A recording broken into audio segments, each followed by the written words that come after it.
রাজ্যের বিজেপি সভাপতি হলেন শ্রমিক ভট্টাচার্য। শ্রমিক ভট্টাচার্য মহাশয় আজ দলীয় কর্মী ও নেতাদের নিয়ে একটি মিটিং করে। সেই মিটিংয়ে তিনি কী বলেছেন তা শুনুন খবর 48 ঘন্টার পর্দায়। মঞ্চে উপস্থিত ভারত সরকারের মন্ত্রী, আমাদের বিদায়ী সভাপতি ডক্টর সুকান্ত মজুমদার, বিরোধী দলনেতা শ্রী শুভেন্দু অধিকারী, এই অনুষ্ঠানের যিনি হেডমাস্টার মশাই সেই রবিশঙ্কর প্রসাদজি, শ্রদ্ধেয় শ্রী সুনীল বনশল, শ্রী অমিত মালবীয়, শ্রী অসীম ঘোষ, শ্রী রাহুল সিনহা, শ্রী অমিতাভ চক্রবর্তী, শ্রী স্বপন দাশগুপ্ত,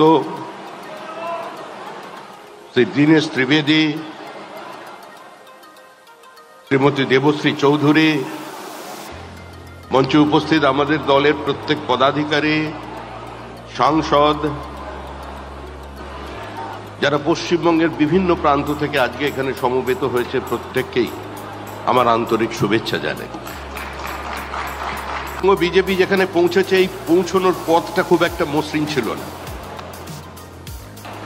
একটা অপ্রাসঙ্গিক রাজনৈতিক শক্তি, যার ভোট শতাংশ ছিল 1-এর নিচে। 1 ঘন্টা বক্তৃতা করলে মানুষকে বোঝাতে হতো যে আমরা জনতা পার্টি নই, আমরা ভারতীয় জনতা পার্টি। বুদ্ধদেব ভট্টাচার্য বলতেন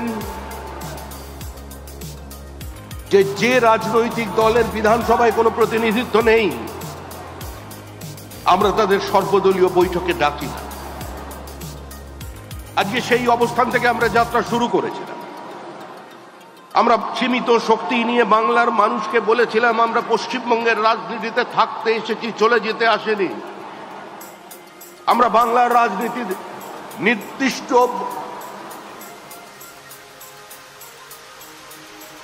একটা গতিপথে পৌঁছে দেবার জন্য আজকে রাজনীতির ময়দানে এসেছে। অনেক লাঞ্ছনা, অনেক উপেক্ষার মধ্যে দিয়ে বিজেপি চলেছে পশ্চিমবঙ্গে। আরশোলা আবার পাখি, বিজেপি আবার পার্টি।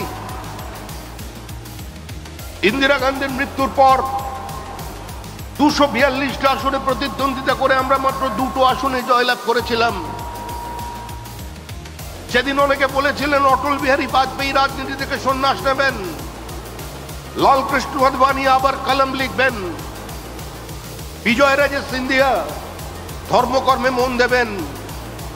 কিন্তু সেদিন অটল বিহারী বাজপেয়ী দাঁড়িয়ে বলেছিলেন যে একটু অপেক্ষা করুন, যাকে আপনারা মিস্টার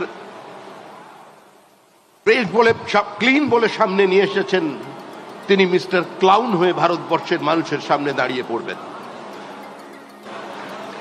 কোনো আত্মসমর্পণ নয়, মতাদর্শের সঙ্গে সমঝোতা নয়, কারোর আঁচল ধরে রাজনীতিতে ঢোকা নয়, নিজের শক্তি নিয়ে ভারতবর্ষের মানুষের কথা, ভারতবর্ষের মানুষের ব্যথা, ভারতবর্ষের মাটির আদর্শ নিয়ে আজকে আমরা 2 থেকে 303-এ পৌঁছেছি।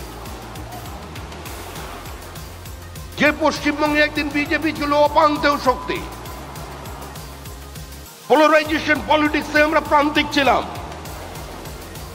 আজকে সেই পশ্চিমবঙ্গ বিজেপিকে পশ্চিমবঙ্গের মানুষ একটা নতুন বাইনারিতে একটা মেরুর জায়গা করে দিয়েছে। বাংলার মানুষ তারা জানেন পশ্চিমবঙ্গে বিজেপি হারাতে পারে তৃণমূল কংগ্রেসকে। তাই যে বাইনারি 2019 সালে তৈরি হয়েছে, সেই বাইনারি কালীগঞ্জেও অটুট আছে।